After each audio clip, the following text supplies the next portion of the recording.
What's up, Jaguar fans? It's your boy UCF Jaguar Report with GenJag.com, and in this video I'm going to be discussing the Jaguars' top 5 needs going into the 2017 NFL Draft.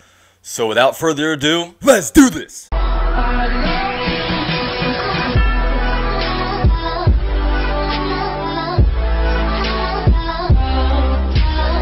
Now, the Jaguars' #1 need going into the 2017 NFL Draft, in my opinion, is their left guard. Last year, they had 5 different players start at left guard, which really hurt the consistency of our offensive line. And not only did it hurt the consistency, it also hurt our run game in a lot of ways because Kellen Beachum wasn't a very good run blocker, and none of the players that really stepped into left guard were really able to help the run game either. If the Jaguars were lined up to play today, Patrick Omameh would be our starting left guard, which really worries me because when he was in there, he was probably one of the better left guards we had play, but he still wasn't.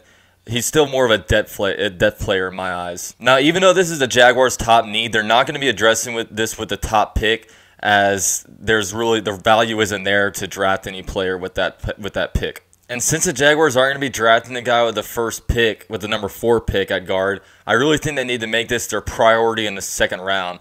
Now, the top prospect, Forrest Lamp, most likely won't be available. He'll probably go around the late teens to early 20s in my eyes, but hopefully guys like Dan Feeney or maybe even Cam Robinson out of Alabama may be able to be there because he's, in my eyes, a lot better of a left guard. And if he's seen as a left guard, his draft stock's going to drop a little bit. Now, moving on from our #1 need, I think our #2 need is to find a pass rushing defensive end. Now, you don't have to tell a Jaguar fan around here how important of an offseason it is for our quarterback Blake Bortles, but it's equally as important of an offseason for our 2015 number 3 overall pick in Dante Fowler. Dante Fowler is a physical beast, and he was very good against the run last year, but he was really limited in his pass rushing abilities due to the fact that he really didn't have any good pass rush moves that he could go to. When he was at Florida, he didn't have his hand in dirt as much as he played more of a 3-4 outside linebacker spot. But we all know Yannick Ngakoue will be a great player,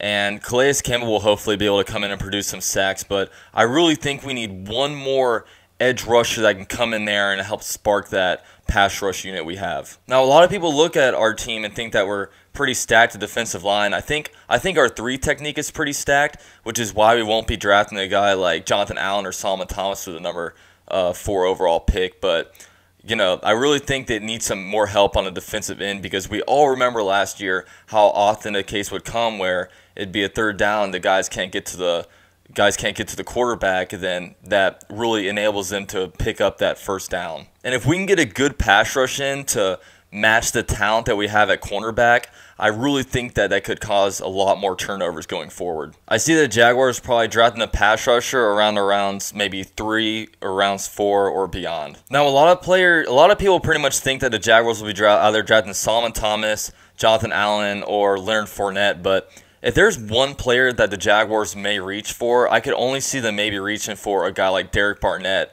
who's projected to be around, you know, around like 8, you know, around the number 8 pick to around like the mid-teens, but he's really the best edge pass rusher in the draft. So the Jaguars could potentially reach and get him if they don't see a value at running back with that spot. But moving on from that, I think our 3rd most important need on the team is to get another running back. Now, there's one area that Dave Caldwell has failed at being a general manager. It's the running back position. This is the same general manager that decided to cut Justin Forsett to sign Toby Gerhart. He kept Denard Robinson on the team for 4 years.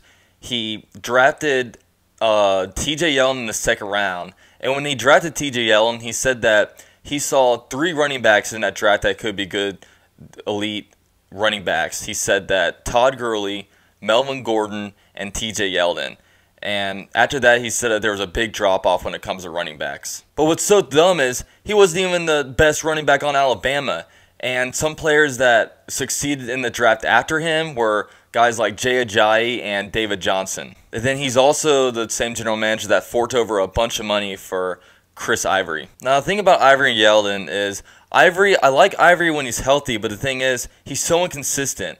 I mean, last year, the first quarter of the year, I think, was pretty much wasted because whatever injury that he had before the first game really lingered on into the season. He really wasn't able to compete at his full capacity until after the bye week. But then once he got in there, you saw flashes of good stuff, but the thing was, all that stuff was ruined by his careless effort with the football. I mean, this guy was a fumbling machine on the team last year. And then Ivory, I just don't think Ivory's fast enough. He's not able to make that first person miss. He gets dragged down by his ankles a lot, and he's just not very good at hitting the hole at a good acceleration and a good speed. I think Ivory is a better running back of the two, but I don't want a fumbling machine in there, and I don't want a guy that's going to be injured all the time. Luckily for us Jaguar fans, this is a really deep running back class.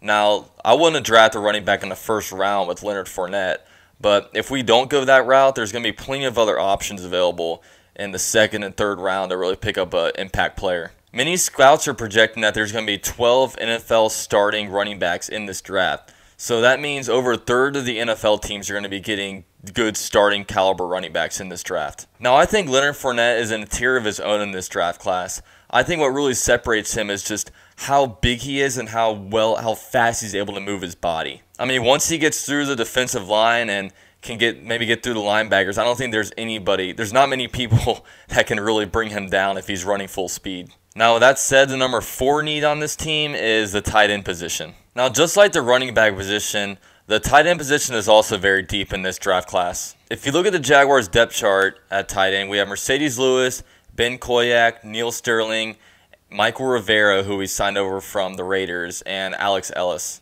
Luckily with tight ends, I think that you can find these guys later in drafts, because I think if you find a big body person who has a lot of athletic ability, you can transform them into a decent tight end. I mean, you've seen some of the top tight ends in the NFL actually be former basketball players.